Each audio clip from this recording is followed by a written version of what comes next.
Oi, Luísa, tudo bem? Bom dia, Mauro. Bom dia, Rebeca. Bom dia, internautas. Sim, está tudo caminhando muito bem, graças a Deus.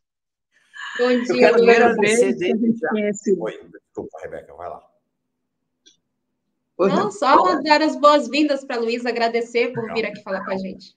Eu quero te agradecer desde já porque você me indicou e a gente trouxe a Creuza, né, aqui para um encontro. Ela que é a presidenta de honra da FENATRAD, Creuza Maria Oliveira, primeira trabalhadora doméstica da história com título de doutora honoris causa. Luísa, não sei se você assistiu a entrevista, foi emocionante a entrevista com a Creuza, realmente muito impactante, assim, marcante na história do Fórum Café, viu? Obrigado pela indicação. Mas a Creuza, ela é aquela pessoa que você conseguiu entrevistar, não é pessoalmente, mas a Creuza é aquela pessoa autêntica, né?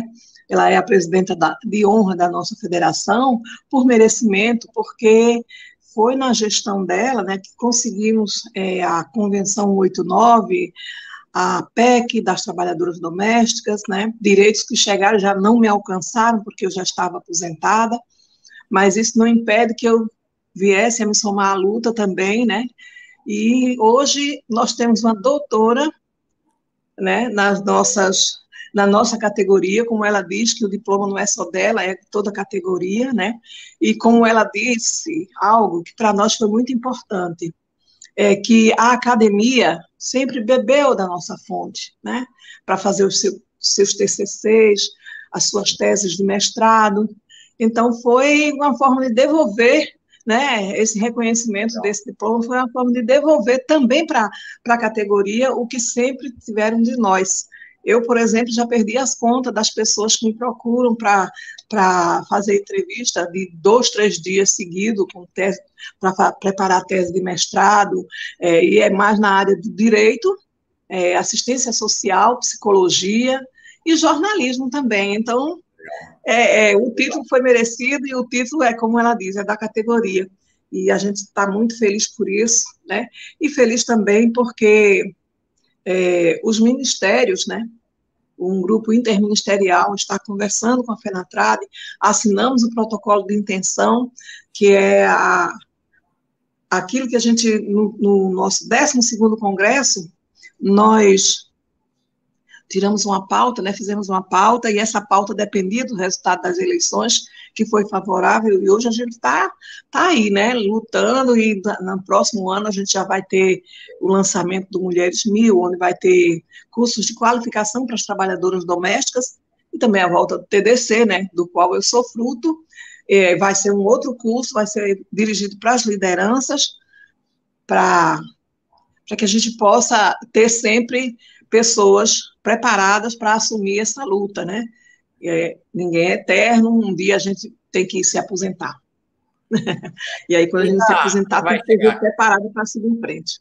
Quem vai chegar para a conversa agora é a Laís Abramo, secretária nacional de Cuidados e Família do governo. Ela estava aqui balançando a cabeça, assim, concordando muito com você sobre essa questão das trabalhadoras domésticas, que esse simbólico da Creuza ser doutora, em que as trabalhadoras domésticas deixam de ser apenas objeto dos estudos acadêmicos, né, da classe média e passam a ser sujeito da academia, né? E a ida da Creuza é um símbolo disso, não é só a Creuza, tá? Hoje tem dezenas, talvez centenas de trabalhadoras domésticas que estão nos bancos das faculdades e universidades do país inteiro. Sim. Chega mais, Laís Abramo. Bom dia, Mauro, bom dia, Rebeca, bom dia, querida Luísa, bom dia, internautas. Bom dia, Laís. É um prazer enorme estar aqui nessa conversa. Bom dia, nós somos parceiras, né, Luísa? Com certeza. A Federação Nacional das Trabalhadoras Domésticas é uma organização sindical importantíssima no país. Queria também homenagear aqui a nossa querida Creuza, que é realmente, junto com a Luísa, e com muitas outras dirigentes sindicais da categoria das trabalhadoras domésticas, não apenas enormes lutadoras pelos direitos das trabalhadoras domésticas, das mulheres negras, que são a grande maioria da categoria, né? Mas também são pessoas de uma enorme sabedoria. Eu sempre digo que quando a gente ouve a Creuza falar, quando a gente ouve a Luísa falar, a gente tem uma aula, a gente entende de maneira muito concreta e vê toda a experiência de vida, de luta dessas mulheres, que tem um valor imenso na construção de uma sociedade mais justa, na defesa dos direitos dos trabalhadores, na promoção do trabalho decente. Então, é realmente um enorme prazer estar aqui hoje com vocês, podendo conversar sobre esses temas. Isso aí. Rebeca, vamos conversar sobre a Política Nacional de Cuidados, né? Exatamente, meninas, mulheres. Contem para nós, então, Laís, Luísa, o que é a Política Nacional de Cuidado, quais medidas fazem parte dela, o que a gente pode esperar desse novo programa, né? Mais um programa em defesa das mulheres. Hoje nós temos quase 7 milhões de mulheres entre 15 e 29 anos que não trabalham e nem estudam porque estão ocupadas cuidando de alguém, de algum familiar, parente ou fazendo serviços domésticos. Quais políticas e medidas estão direcionadas para essas mulheres, quase 7 milhões delas, Luísa e Laís? Posso começar, Luísa? Com certeza, eu ia pedir exatamente posso isso. Começar? Bom, pode. Tá bom, eu começo e passo a bola para você. Eu agradeço muito a referência que o Mauro fez no começo, à construção da política e ao processo de consulta pública, né, que está aberto até a sexta-feira agora. Eu vou falar muito resumidamente, nós estamos junto com isso mesmo, nós estamos junto com o Ministério das Mulheres, né, eu como secretária nacional de Políticas de Cuidado de Família do MDS, e o Ministério das Mulheres, coordenando esse grupo de trabalho interministerial que é composto por 20 ministérios nesse momento, né? E também um processo de consulta pública e de participação social para a elaboração da política. O que está em consulta pública hoje, em termos virtuais, né, é o marco conceitual da política, que foi elaborado por esse grupo de trabalho interministerial, e um formulário onde as pessoas podem colocar o que elas entendem pelas suas necessidades de cuidado e quais são as propostas que elas acham que deveriam fazer parte dessa Política Nacional de Cuidados, né? Nós temos, o prazo que nós temos de funcionamento desse grupo de trabalho interministerial é até maio do ano que vem. Em maio do ano que vem, a gente tem que entregar a proposta de uma política e de um plano. Qual que é a diferença de uma coisa da outra? A política são os princípios, as diretrizes, os objetivos gerais. E o plano é concretamente o que esse conjunto de ministérios vai fazer, né, e aí a gente sintetiza os objetivos da política eu diria, em 5 ideias fundamentais. Uma é garantir, avançar na garantia do direito ao cuidado a todas as pessoas que dele necessitem. A gente entende que o cuidado é um direito, uma necessidade e um trabalho que todas as pessoas necessitam ao longo do seu ciclo de vida. É claro que tem certos momentos do ciclo de vida e certas condições em que as pessoas precisam mais desse trabalho de cuidados quando elas têm menos autonomia e mais dependência, como é o caso das crianças, das pessoas idosas, das pessoas com deficiência, né?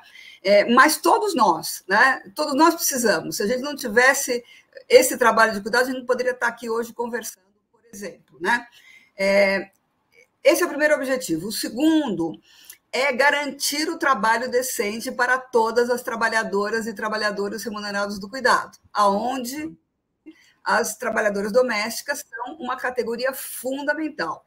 As trabalhadoras domésticas representam 25% do total da força de trabalho do cuidado. E a gente está falando de trabalhadoras domésticas, das profissões que tem a ver com as políticas públicas de assistência social, de saúde, de educação, e uma série de outras profissões, né? Então, esse é o segundo objetivo. O terceiro é reconhecer e redistribuir esse trabalho de cuidado não remunerado que é feito por milhões de mulheres brasileiras todos os dias nas suas casas. E, como disse a Rebeca, é o que impede, por exemplo, que muitas mulheres possam exercer os seus direitos de completar suas trajetórias educacionais, se formar profissionalmente e se inserir no mercado de trabalho, como, por exemplo, o que é chamado hoje de jovens neném, que a gente já conversou aqui, né, Mauro e Rebeca, a gente discorda dessa categorização, porque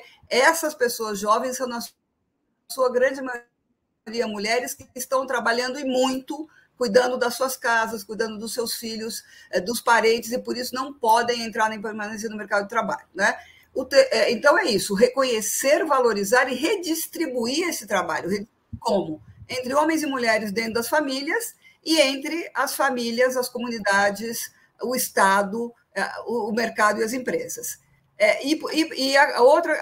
A quinta questão é fazer tudo isso reconhecendo e enfrentando as desigualdades estruturais que atravessam a sociedade brasileira, né?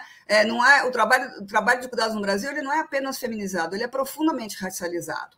45% de todas as pessoas que trabalham no setor do cuidado são mulheres negras, e elas estão, em geral, nas piores condições, né? Então, esses são os objetivos gerais da política. A gente pretende que seja uma política de caráter universal, a partir dos públicos prioritários, que são esses que eu já mencionei, e estamos pensando em diversas, né?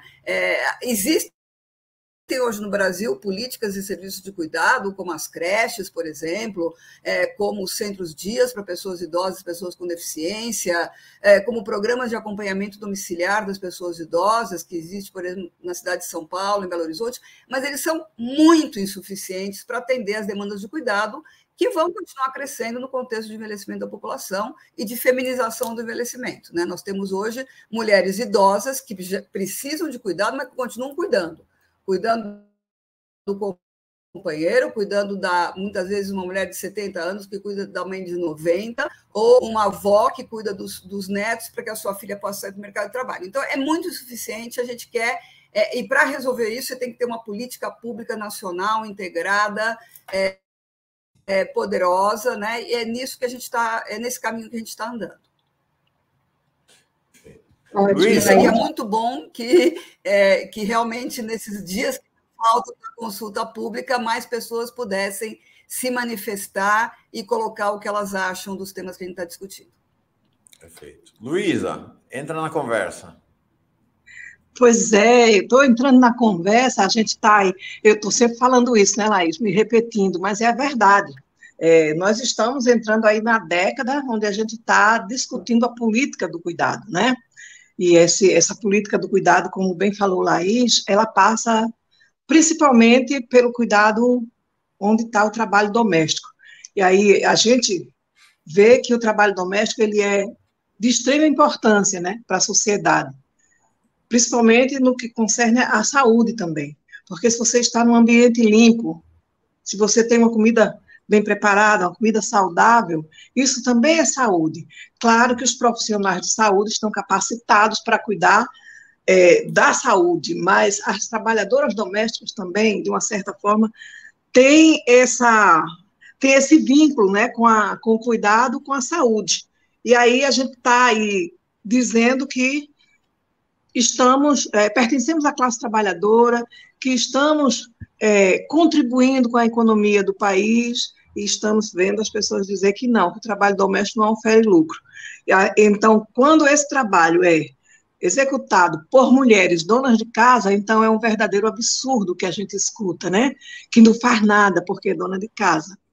Como se o trabalho doméstico não fosse um trabalho importante, um trabalho do cuidado. Se eu tenho um bebê e eu não cuido daquele bebê, o que é que acontece? Aquele bebê, consequentemente, ele vai adoecer, pode vir a óbito. Uma pessoa idosa em cima de uma cama que não tenha condições de levantar, de cuidar de si próprio, com certeza essa pessoa precisa de alguém para cuidar. A mulher que tem os filhos precisa cuidar dele para levar eles para a escola, né? O marido, ele antes de sair, ele tem o café, tem a roupa limpa, passada, dona de casa, isso também é um trabalho de cuidado. Então, o trabalho do cuidado, né, temos que reforçar sempre isso, que ele passa principalmente pelo trabalho do cuidado doméstico. E a gente está buscando essa valorização há muito tempo. Hoje a gente está negociando aí, gente, eu estou com a garganta horrível, por isso que eu estou pausando um pouco. Então, a gente está aí buscando essa qualificação, né? Assinamos. Ontem teve uma amiga minha que disse: Luísa, você tem noção da importância que é estar nesse grupo interministerial? A FENATRAD está nesse grupo interministerial. Você tem noção da importância que tem? Está discutindo a política nacional do cuidado, direcionando exatamente para o trabalho doméstico. Aí eu disse: olha, eu acho que é importante, sim, mas eu não tinha me dado conta. Eu ainda não tinha me dado conta do quanto isso está sendo importante para a categoria, o quanto a gente está debatendo, discutindo, e vamos, sim, conseguir implementar. E dentre essas discussões, aí, tem sempre aquela fala da FENATRAD, na questão das creches. Muitas companheiras, depois que elas descansam, que ganham o neném, elas muitas vezes têm que pedir demissão porque não tem quem fique com o filho, né? E não tem creche suficiente, vagas suficientes. Até me sugeriram que a gente poderia pedir uma espécie de cota, número de vagas para filhos de trabalhadoras domésticas. Não, por enquanto ainda não pensamos nisso, mas é uma coisa que me chama a atenção, inclusive aqui na comunidade onde eu moro. Não tem creche ainda, né? Está sendo providenciada depois que o sindicato fez um levantamento, não só aqui na comunidade onde eu moro, mas em 4 outras comunidades, a deficiência de creches e de vagas nas creches. Então, tem muitas companheiras que deixam de trabalhar porque não tem quem deixar os filhos. Quando não é isso, torna-se uma mulher da comunidade, ela trabalha em casa, né, cuidando da casa dela e do filho, então ela torna-se uma mãe crecheira. É assim que a gente chama aqui. Ela cuida de 3, 4, 5 crianças de mães diferentes, né? Com modos diferentes, claro, né?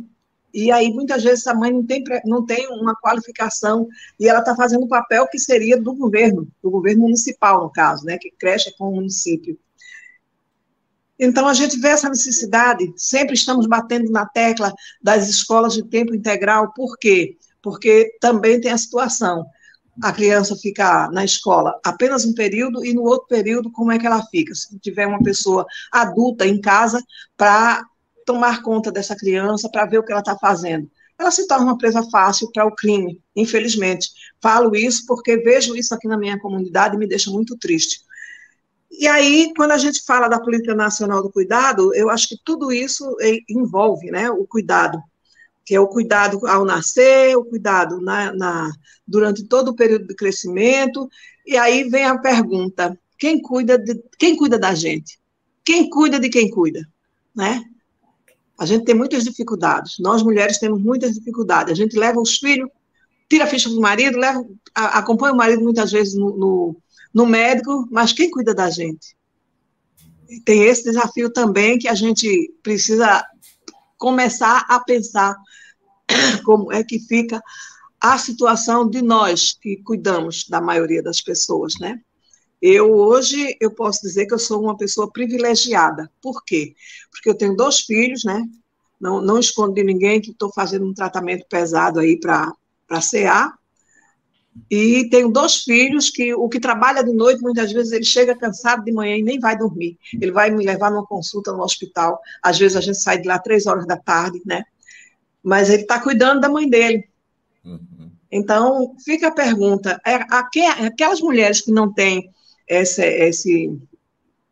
não tem esse acompanhamento de um filho, né, ou de uma filha, eu não tenho filha mulher, eu só tenho 2 filhos homens, e que cuidam de mim. Mas e quem não tem, como é que fica? A gente cuida de todo mundo, né? Trabalhadoras domésticas cuida da família para a qual ela é paga, para cuidar, né? Mas quem cuida dela? Na hora que ela adoece, que vai para o posto médico, a gente esbarra em tanta coisa, principalmente na questão dos atestados.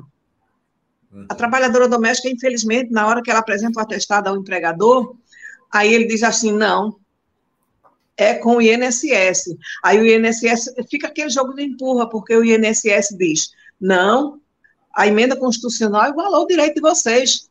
A gente só tem a obrigação com vocês até a partir do 16º dia, porque até o 15º dia é o empregador.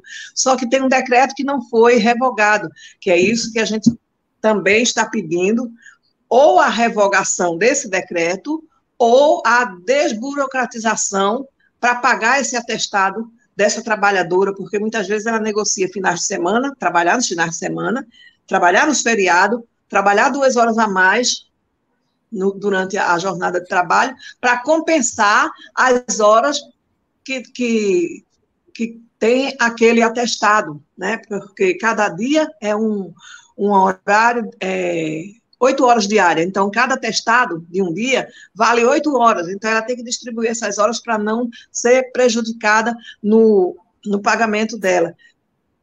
Isso tem a ver com a política do cuidado? Eu acredito que tem, porque tudo isso afeta a nós, trabalhadoras domésticas. Então, a gente bota tudo isso no bojo, bota tudo isso no bojo e vamos discutir e vamos ver como é que a gente vai procurar sanar essa situação, né, de nós, mulheres, ter quem cuide de nós também. E é um círculo vicioso, porque o ser humano, de um modo geral, ele necessita de cuidado. Pode ser um executivo de uma grande empresa, ele precisa do cuidado na casa dele, ou se ele mora no hotel, ele tem quem faça a comida, tem que cuidar da roupa, isso também é cuidado. Então, o cuidado está, sabe, entremeado com a vida do ser humano. É assim que nós, da FENATRAD, né, pensamos. Legal. Eu sei que a agenda de vocês está espremida, até por conta das reuniões. Luísa, maravilhosa a tua fala. E eu queria te colocar 2 questões, Laís, de uma vez só. A primeira é sobre essa questão da participação, porque às vezes fica assim, mas participar, como é que é isso? E aí aqui esse card, essa imagem é de ontem, então você não tem mais 5 dias para participar da consulta pública, não. Você tem 4 dias para participar. E aí quem não participa fica assim, participar, imagina, não vai ter influência nenhuma, não tem, é uma cena. Como é que é essa questão da participação? Está aqui o formulário com o qual a pessoa pode participar dessa consulta pública. Então, explica para nós, estou colocando no chat, inclusive, aqui, o link para você entrar no formulário e responder. Se a pessoa vai lá e responde, ela vai ser, de fato, escutada, alguém vai ler, isso vai, de fato, entrar na discussão da política. Então, como é que funciona esse processo de consulta pública e como a opinião, né? Está lá. Estou lá aqui, deixa eu colocar aqui, por exemplo, está lá estou pegando aqui a Célia Gouveia, né? Célia Gouveia. Como é que a Célia Gouveia sabe que se ela entrar lá no formulário agora e escrever, as ideias que ela vai colocar, as sugestões são, de fato, ser ouvidas por vocês? Então, essa é a primeira pergunta, já junto a segunda, eu sei que você vai ter que sair logo, que é a seguinte. A gente viu a política de cotas e ela mudou a face do Brasil. A gente viu a política de inserção das trabalhadoras domésticas no mercado formal, carteira de trabalho, direito ao INSS, tudo isso mudou a face de milhões e milhões de mulheres. A minha pergunta para você é a seguinte, Laís. Esta política nacional de cuidados terá esse mesmo condão de mudar a face do país? E como? Perguntas muito fáceis, né, Mauro? Tranquilo, né? Mas vamos lá. Mas eu queria primeiro só comentar uma coisa da Luísa.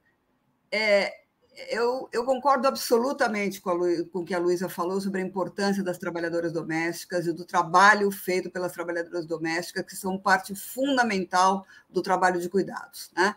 Vocês veem que acho que a Luísa também mereceria um título de doutora honoris causa, porque ela, assim como a Creuza, conseguem, em 5, 10 minutos, explicar a situação, o que não estou querendo desmerecer a sociologia, nem as teses de mestrado e doutorado, que eu também fiz, mas, às vezes, elas conseguem explicar de maneira muito clara, muito contundente, mais do que às vezes 50, 100 páginas que são escritas, né? Então, eu só queria dizer que sim, é por isso que a gente, no dia de criação e instalação do GTI, desse grupo de trabalho interministerial, a gente assinou esse protocolo de intenções com a FENATRAD, 6 ministérios, né? Era a única pessoa que estava na mesa, além dos ministros e ministras, era a Luísa, justamente, para a gente evidenciar a importância que a gente está dando para essa categoria, que historicamente foi e continua sendo fundamental nesse trabalho de cuidados. E também outra coisa que ela falou, quem cuida de quem cuida. Isso é central. Essa política tenta, ao mesmo tempo,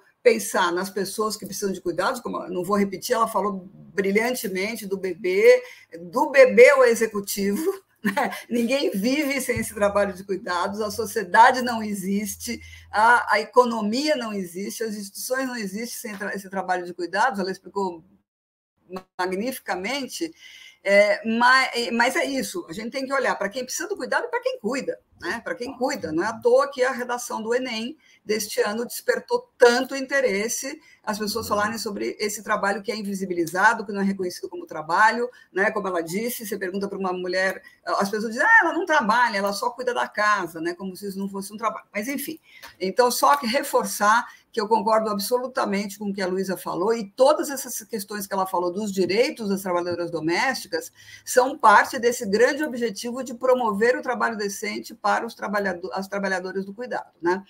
Mas respondendo a sua pergunta, participação. Assim, sim, você que preencher o formulário e que entrar se você puder, eu te mandei de novo aqui agora o link, a consulta tem 2 partes. Esse é o formulário para identificação das demandas, o que as pessoas acham que deveriam entrar na política, né? E o outro é do marco conceitual. Esse está no Google Forms, o outro está no Participa Mais Brasil, que é comentário sobre o marco conceitual. Sim, você que já entrou, que já respondeu, ou que vai responder ainda, esperamos até sexta-feira, todas essas respostas vão ser analisadas, sistematizadas, né? Nós vamos fazer, isso vai entrar no processo de elaboração tanto da política quanto do plano. O plano é que vai ter as ações mais concretas, como eu disse, né? A gente tem uma colaboração com o pessoal da UNB, que vai sistematizar, a gente vai fazer devolutivas, e a gente está fazendo também rodas de escuta, né? Fizemos com a FENATRAD, no congresso delas, tivemos uma tarde discutindo quais eram as demandas e as propostas, fizemos com as mulheres sindicalistas, fizemos com empresas, fizemos com as mulheres das águas, mulheres indígenas,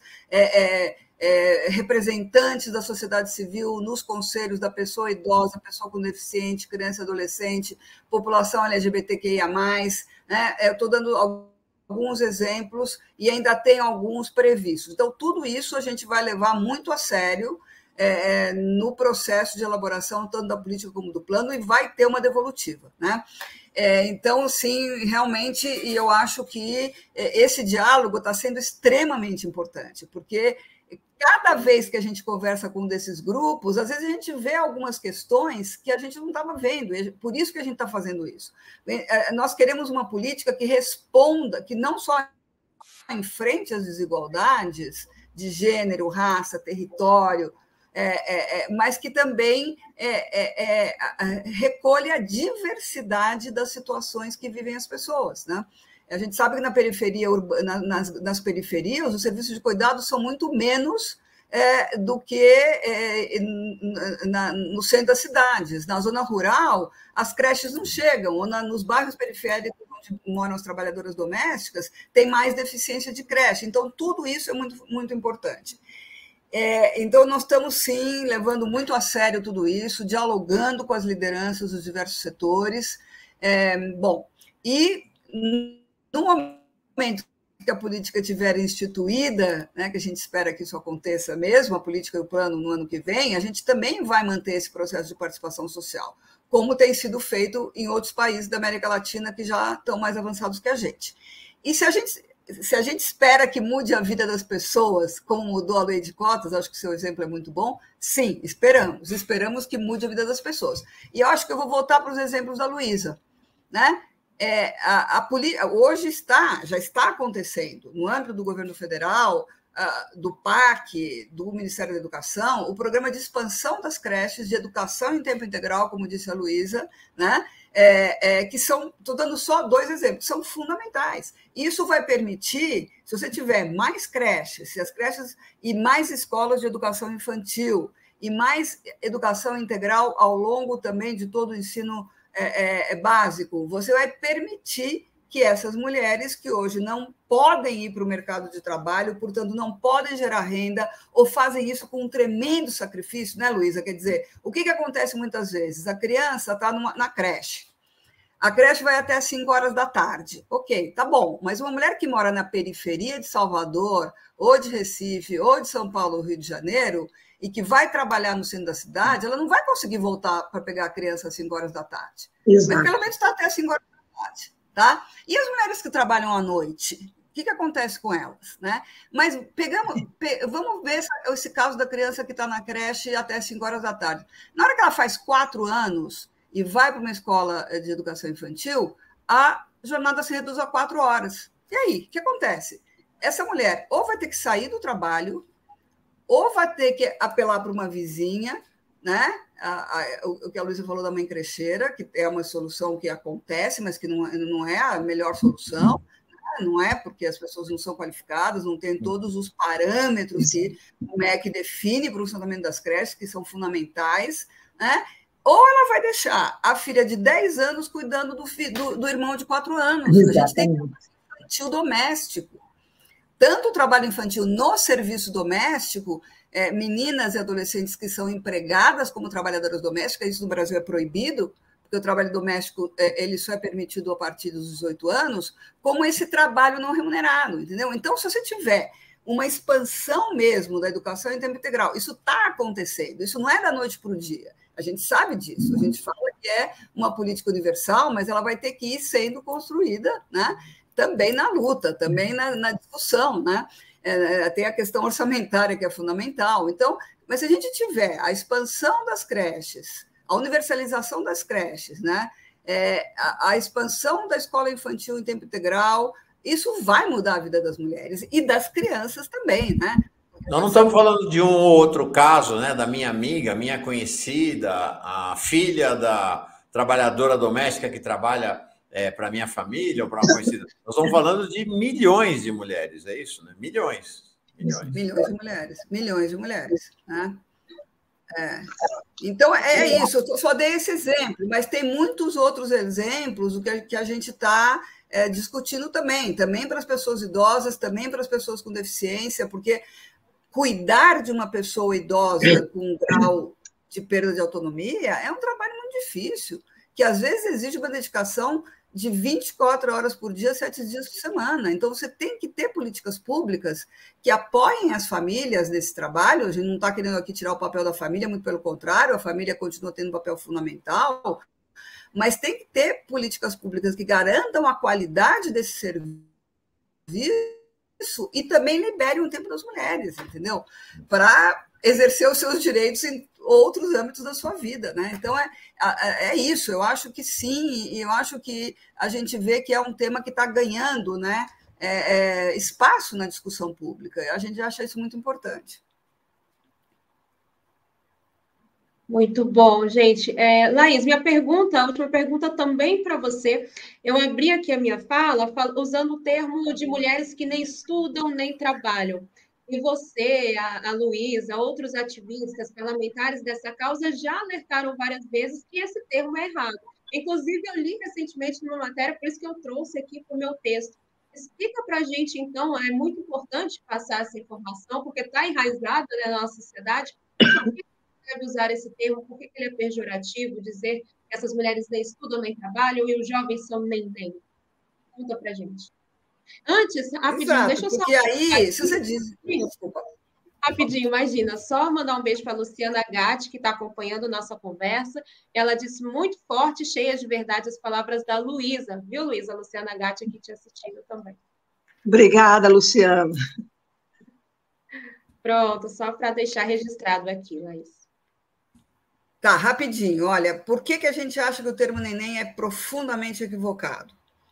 Porque na hora que você fala jovens que não estudam e nem trabalham, Você está invisibilizando esse trabalho doméstico de cuidados que é feito pelas mulheres jovens, né? Pelos jovens, mas principalmente pelas mulheres jovens. 64% das pessoas que são classificadas sob essa denominação, que é meio pejorativa também, né? Como se os jovens não estivessem nem aí, não quisessem saber da escola, não quisessem saber do trabalho. Não, são jovens mulheres que estão cuidando dos seus filhos, porque 48% delas já são mães, ou estão cuidando dos seus irmãos, ou da sua avó, ou de um parente com deficiência, para que as suas mães possam sair para o trabalho. Muitas vezes as famílias mais pobres são as mães solo, entendeu? Então, se a gente fala não trabalham, a gente está obscurecendo, a gente está invisibilizando. E por isso que foi tão importante o tema da redação do Enem, que fez 3 milhões de pessoas e 900 mil pessoas no dia 5 de novembro ter que pensar sobre esse tema, né? Então, a gente fala, pode ser uma coisa um pouquinho mais difícil, a gente fala jovens que não estudam e não estão ocupados no mercado de trabalho. De todas as mulheres que hoje não estão empregadas nem estão procurando emprego, sabe qual é a principal razão pela qual elas não estão procurando emprego? É esse trabalho de cuidados. 30% delas é esse trabalho de cuidados. E no caso das mulheres que têm filhos de 0 a 3 anos, que são mais jovens em geral, essa proporção sobe para 62%. Então, aí você está violando os direitos das mulheres, você está violando os direitos das crianças, porque você pode...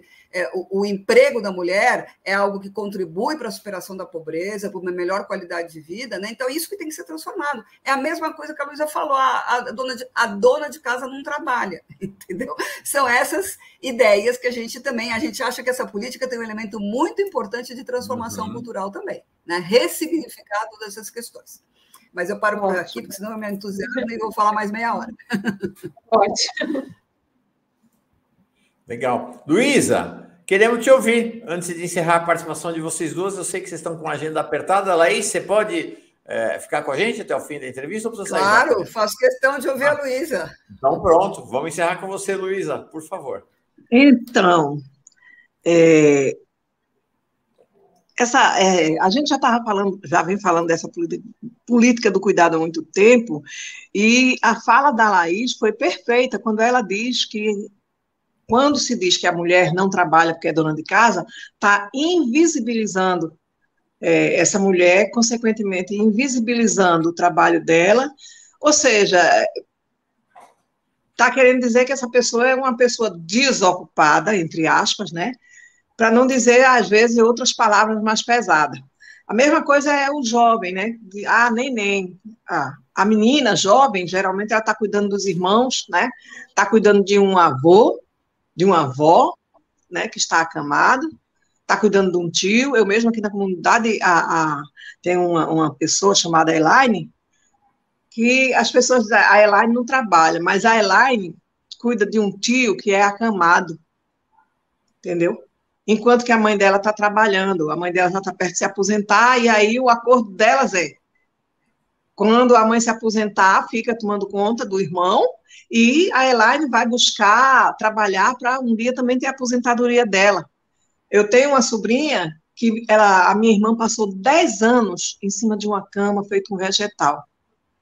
E a minha sobrinha não tinha como trabalhar, porque ela ia trabalhar, e quem cuidava da mãe dela? Da minha irmã, né? Então, muita gente dizia assim, Patrícia é vida boa, mas ninguém queria viver a vida de Patrícia, né? Porque Patrícia acordava de manhã cedo, com aquela incumbência de pegar a mãe, botar numa cadeira de banho, dar banho, trocar a roupa de cama que tinha que ser trocada todo dia, e a minha irmã estava sempre bem cuidada. E passava o dia todo aquele cuidado na alimentação diferenciada, porque ela não podia comer sal, não podia comer nada doce, tinha que ser aquela comida bem separadazinha. Ela fazia o almoço normal para ela e as filhas, e aí fazia a comida da minha irmã separada. Minha irmã era aposentada, então o dinheiro contribuía com a sustentação da casa, né? Morando numa comunidade, numa casa de 2 cômodos, e a minha sobrinha ainda tinha que escutar que tu é uma vida boa, tu não faz nada. Ela tem Bolsa Família. Então, dizia, você é uma vida boa, minha filha, você não faz nada, você vive de Bolsa Família, só olhando tua mãe. mas ninguém queria viver a vida de Patrícia, né? Estou falando isso como um exemplo do que eu vejo, que eu vejo e que eu vi na minha família.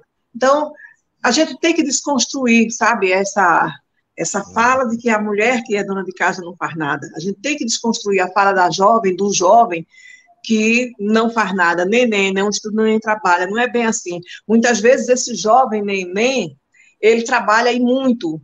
A menina trabalha aí muito, só que ela não tem uma remuneração, ela não está diretamente inserida no mercado de trabalho, né? E muitas vezes ela nem tem tempo de estudar, né? Porque estudar também envolve o cuidado com a sanidade mental, né? Eu não sei vocês, mas eu mesma, quando eu terminei o ensino médio em 2009, já com 53 anos de idade, o meu sonho era fazer o Enem para fazer direito. Eu sonhava que um dia, desde a minha adolescência, que eu sonhava que um dia eu seria advogada. Ficou no sonho, mas de uma certa forma eu trabalho mexendo muito com isso. Não entendo de artigo, nem de parágrafo, nem nada disso, mas pelo menos eu memorizo os números da lei que a gente precisa para trabalhar, para reivindicar direitos para a nossa categoria. Então, não sei se vou realizar esse meu sonho antes de partir, mas em 2025 eu não estou mais à frente da FENATRAD, né? Já é o segundo mandato, e aí, quem sabe, eu volto a estudar e realizar o meu sonho. Mas, então, a gente nunca pode chegar e generalizar e dizer que a mulher que está cuidando da casa, da família, não faz nada. A gente não pode falar isso também com um jovem, porque ninguém está vivendo a vida daquela pessoa, ninguém está vivendo a dificuldade daquela pessoa. Então, a gente não pode julgar. O que a gente pode fazer é buscar a reparação para que essa pessoa tenha condições de cuidar, né, de fazer o trabalho que vem cuidando de outra pessoa, mas também cuidar para que aquela pessoa possa estar inserida no mercado de trabalho, eu não digo, porque aí não teria tempo, mas pelo menos inserida numa sala de aula, né, para se preparar no futuro. Então, sem julgamentos, né, dizer que a Política Nacional do Cuidado também está diretamente ligada a isso, a também compreender, né, se colocar no lugar do outro, ter empatia, não julgar, porque quem sabe da vida de cada um somos nós. É isso, então. Obrigada aí, Mauro, pela oportunidade, Rebeca, Laís, oh Deus, eu acho que a semana passada, na quinta-feira, a gente se encontrou, foi aquele encontro bem rápido, mas se encontrou. Em novembro também, onde ela esteve lá no nosso seminário, foi muito bom, foi maravilhosa a participação de Laís, da Rosane. Então, é isso. A FENATRAD, né, eu agradeço enquanto entidade, porque Creuza, na época que o presidente Lula estava no primeiro mandato, a questão do TDC, ela teve muitos encontros, foi muito bem recebida em todos os lugares que ela buscou lá em Brasília. Hoje sou eu que estou à frente da FENATRAD e estamos buscando retomar um projeto que deu tão certo, né? Teve tantos frutos positivos. E é isso.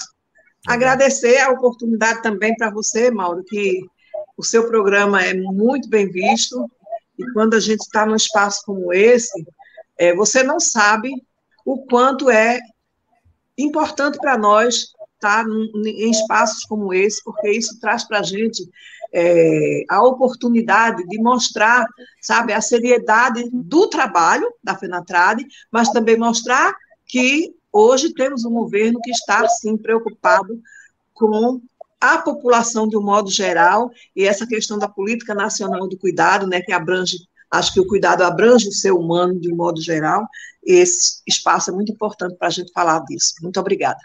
Legal. Sabe, Luísa, a gente se conheceu anos atrás, quando eu estava ainda lá no 247, né, fizemos a primeira participação da Luísa, depois uma série de outras tuas e de outras lideranças da FENATRAD, a Creuza, que eu não conhecia, conheci aqui agora, 2 semanas atrás, por sua indicação, e a gente teve a oportunidade de nos encontrar, sabe, Rebeca, nós 3, né, Luísa, Laís e eu, num encontro aqui da CUT, né, recentemente em Brasília, né? Congresso da CUT-DF. Foi, exatamente. Do DF. Foi exatamente, foi quando eu conheci, né? Ela aí já conhecia há muitos anos, a Luísa pude conhecer pessoalmente. E aí queria te falar o seguinte, Luísa, vem você, vem Creuza, vem outras lideranças, vem, né, lideranças marisqueiras aqui, vem lideranças mulheres quilombolas, e é muito impressionante como a gente senta ao redor, aos pés de vocês, e aí estamos aqui, a Rebeca, eu e a Laís, sentada aos seus pés, né? E você sentada na cadeira, eu vejo assim, na sala, sabe? E a gente sentada ao redor, embevecidas e embevecidos, escutando, né? Aprendendo, né? Assim, nossa, ficando todo mundo, o coração bate mais acelerado, sabe? Ouvindo vocês falar. Então, é muito, muito forte. Eu sei que esse sentimento é da Rebeca, é teu também, Laís. Então, muito forte. E mesmo. Meu também. Legal, que bom. Bem, né? Uma luta dessa ninguém faz sozinho, não. Ninguém faz sozinha. Ou seja, eu acho que a gente cuidando umas das outras, as pessoas cuidando umas das outras, é que a gente consegue avançar. E consegue fazer algo melhor pela sociedade de um modo geral. Mesmo. Bom, Luísa, Laís, muito obrigada. Obrigada por estarem à frente dessa pauta, lutando por um país mais justo, mais igualitário. Obrigada também por virem aqui no nosso café esclarecer as coisas, né, nos ensinar mais sobre esse projeto tão importante para o país. Legal. Obrigada a vocês, Beijo. gente. Obrigada. Beijo. Beijão. Até a próxima. Vem correndo para uma reunião. Vai nessa. Política. Tchau, E eu estou gente. indo para o sindicato. Tchau. Tchau.